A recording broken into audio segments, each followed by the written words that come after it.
So, recently I've been scouting the Elder Scrolls forums, waiting for opportunities to share the triumphs and adventures of the many embodiments of the Nerevarine that I've created.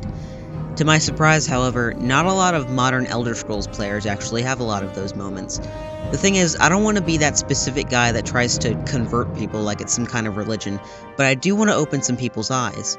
I, for one, decided to make the leap to an even earlier game, Daggerfall, and so far I've clocked over 20 hours enjoying most of it other than getting lost in the dungeons that it procedurally generates.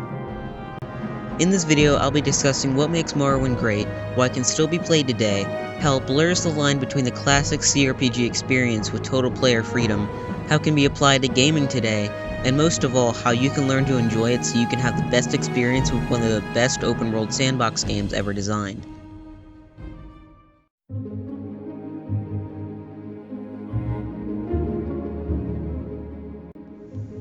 Now your first question or complaint might be, why the hell should I have to learn to enjoy a game? Well, it's hard to really articulate that answer, so instead I'll provide a relatively quick overview of what makes Morrowind special compared to the later test titles, and why it may take some getting used to if you're a fan of Skyrim and Oblivion. So here we go. To really get a good idea of how Morrowind compares to Skyrim in terms of what it wants the player to feel, you must look at the rough first hour of each compared with the last hour of each. We'll first look at Skyrim. In Skyrim, you begin with being a witness to a dragon attack on the village of Helgen. Following the main quest in the straight line that it mostly is, you'll travel to the city of Whiterun, travel through a cave, find a stone, return, and immediately travel outside the city limits to fight a dragon. You then absorb the dragon's soul, and it's revealed that you're the Dragonborn. Skyrim ends with you still being the Dragonborn, and you fighting a slightly blacker and bigger dragon than before with your new Dragonborn powers that you've gained from the countless hours of player-driven exploration. Morrowind has a slower beginning, though a more thoughtful one. You get out of the census offices, and the game lets you explore freely with a single entry in your journal to boot. In the first hour of Morrowind, you'll be picking plants, mixing together weak potions, browsing stores, and saving up for Siltstrider fare on the way home from quests. You will also be undertaking simple research missions by your Blade supervisor, Caius Cosades, to learn more about the world and the internal and external conflicts that transpire within it. Let's now discuss the rough last hour of Morrowind's main story. Your spellbook is filled to the brim with recalls and interventions. You have the ultimate shitload of gold. All of your powers are given to you by the enchanted items that you've created and found over the course of your 300-hour journey. Who needs a Siltstrider when you have a long-lasting levitation spell and multiple wonders of teleportation in your spellbook? The hour grows longer as you begin your descent into Red Mountain, with red ash storms clouding your vision. After about 15 minutes, you begin your negotiations with the leader of the Lost House, Dagoth-Ur, the main antagonist of the game, one who threatens to shatter the nation of Morrowind into tiny pieces. You see the key differences? In Skyrim, you're mostly going through the game with the same ideas, intentions, and mechanics that were introduced to you when you first started your adventure. Skyrim struggles to introduce new ideas, and especially new questions that it even struggles to answer. You are the Dragonborn. Why are you the Dragonborn? Because you can absorb dragon souls. Why can you absorb dragon souls? I don't know, you're the Dragonborn. Why are you the Dragonborn again? In Morrowind, however, by the time you hit your last hour, you're leaping across cities, flying to distant regions, and teleporting to various temples and Empire fortresses. And you actually have a frame of reference to know how fucking cool all of that is, because in your first hour, you had a handful of shitty potions and had to take the Siltstrider in between adventures like everyone else. It also asks a lot of questions that have a long-lasting effect on the player. In Skyrim, there is very little of a defined narrative or mechanical arc, making the whole experience feel stale when you think about the first couple of hours you spent with the game. Nothing really changed other than the weapons and armor that you carried. You're still going through Nordic ruins, fighting Draugrs by using your flame hands and careful shooting with your bow, just like you were when you first started going through Bleak Falls Barrow. In fact, you could still be fighting battles in the binary food fight between the Imperials and the Stormcloaks, even after you beat the game. During and after playing Morrowind, on the other hand, I pondered the question, was I really the divine reincarnation of a long-dead God King? Was I really the Nerevarine? Your power is not because you're revealed to be the Nerevarine, but because you have used the guilds, temples, and groups that you have joined to your advantage. Through your journeys, you learn the ways of the Ashlanders and how they survive, live, and travel in the harsh, uncivilized lands that they inhabit. Not only does this affect the game narratively, but also you as a player mechanically. Through your journeys, you would have come up with creative ideas to make yourself more powerful. Craft a spell that both damages and heals you so you can practice 2 magic schools at once. Find the boots of blinding speed and dispel the blinding effect by having a bunch of magic resistance effects. Using this creativity and climbing your way up the political and power scale is a far cry from what you were doing when you first started, when you couldn't even hit a mud crab. But back to Morrowind's ultimate question of, am I really the Nerevarine? Well, I could very well be. I could actually be fulfilling this ancient prophecy, or I could be on some really powerful effects that are bestowed upon me by various others. The only thing that really proves that I am the Nerevarine is if I succeed in killing Dagoth-Ur. If I fail, then no, my character was not the Nerevarine. You see, Morrowind's story will even extend beyond the point of a death mechanic.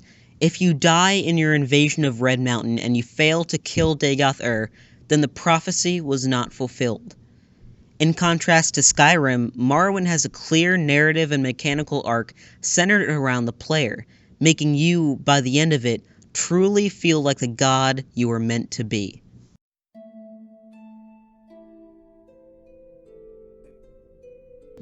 What people have to understand is, Morrowind is the culmination of classic CRPG design and the vision of the player having complete and utter freedom in an open world setting. In this, there are a lot of things you have to come to terms with in order to enjoy it. The first is to understand that in order to become powerful, you need some sort of game plan, because you won't become powerful just by following the main quest like in other test titles. You need to work at it.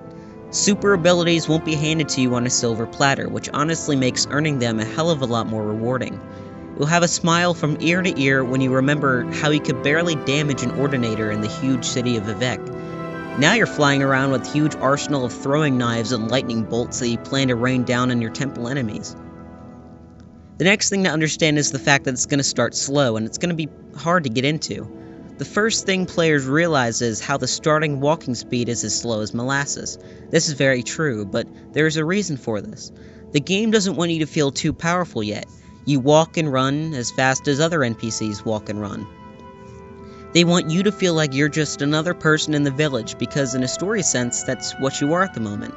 The game wants to hold off on you being a god, so that when the time finally comes for you to exercise your godlike powers, it'll feel welcome, it will fit right into the narrative, it will feel rewarding, but only when you compare it to the 200 hours or so before, when you were just a helpless villager. The last main thing is the combat, and yes, even for Morrowind's time, its combat was sketchy and weird, and inspired by tabletop dice rolling mechanics, in which, when you swing your sword, a dice rolls against your enemy's attributes after adding on a whole bunch of effects and bonuses that are present. This also applies to lockpicking, pickpocketing, and most other activities within the game. While this may seem clunky and archaic on the surface, in reality it's very advanced. You see, the amount of dice rolls and attribute math that goes on in the background is far too complex to convert in a tabletop setting, taking into account many variables like weapon reach, the type of attack the player makes, like a thrust or a slash, different spell and potion effects, the character's armor level, the player's skill with the weapon in question, the type of armor the player is wearing at the moment, the player's luck stat, and many, many more. All Skyrim and Oblivion have to do is check the prescribed damage stats on a weapon, compare it with the armor, and see if the player is hitting the enemy's hitbox. You may say that Skyrim and Oblivion's simplicity improve the gameplay, and it does in a sense, but you cannot compare smoothness with the capability to alter the many variables that are applied in Morrowind's combat. Why not do an exploit that gives a weapon unlimited reach, a shitload of strength increasing potions, a magical sword powered by the soul of Vivec that never misses?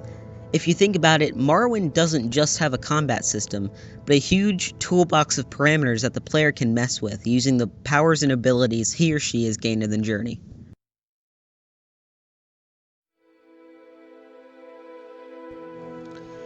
There's a couple more things that I would like to discuss on the subject of enjoying Morrowind. The world is not going to be familiar, but its unfamiliarity has a hint of a friendly welcome into the culture of the Dunmer. There will be many groups that you'll encounter that will offer a load of services and quests. You can only join one of the 3 great houses though, for obvious reasons. When I say you can do anything, I mean you can do anything. For example, I once sought to bring a leader of a great house to his knees without pissing anyone else off, by simply harassing and taunting him until he hit first. I then calmly exited the complex after disposing of his bloody corpse. Mods will be important if you want to iron out all the problems. The only mod that I wholeheartedly recommend is the Morrowind code patch, and possibly the minimal settings of the graphics overhaul. The most important advice I can give you is you need to understand that you'll get most out of the game if you plan your character beforehand. How you level up is very important. If you're a Nord, you're going to have a harder time being a destruction mage than, say, a Dark Elf.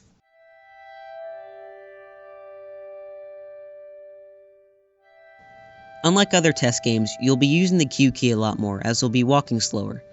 If you want to head to Balmora without taking the Silt Strider, get on the road, tap Q, hit tab to go into third person, and admire the scenery and listen to the pitch-perfect soundtrack as your character treads the road most traveled. Morrowind requires you to actually use some brain power. There will be some NPCs that give you simple directions, and you'll have to use your own wit to get about. Thankfully, the internet exists now, so if you're stuck on a specific puzzle that has to do with breathing the waters of his glory, we'll be here to help. The payoff for finding what you're supposed to and completing quests feels so much more rewarding than the other games. Join a couple guilds. Don't limit yourself to just one guild in your select house. There are many guilds that exist to cater to playstyles, character ideologies, and mechanical advantage. Join guilds early. They'll help you with your leveling experience and offer a bed to sleep in when you need to level up. Always have an intervention or recall spell handy. You never know when you'll get fucked over by 200 cliff racers. Save a shit ton in different slots. Don't mod the game too much. Don't do what I did and try to slam together Tamriel Rebuilt and the Morrowind sounds and graphics overhaul like a bunch of building blocks. After a couple playthroughs, be creative with your characters. In Oblivion and Skyrim, there are only 3 ways to really play: cast spells at enemies, swing swords at enemies, or shoot bows at enemies. In Morrowind, there are a shitload of ways to play. Play a grumpy dark elf that assassinates all the guild and house leaders and climbs up the political chain. Play a sorcerer who's attempting to find the cure to vampirism. Play a rich character who spends all of his money on powerful spells that continuously charm people. It's your game, not Bethesda's in a sense.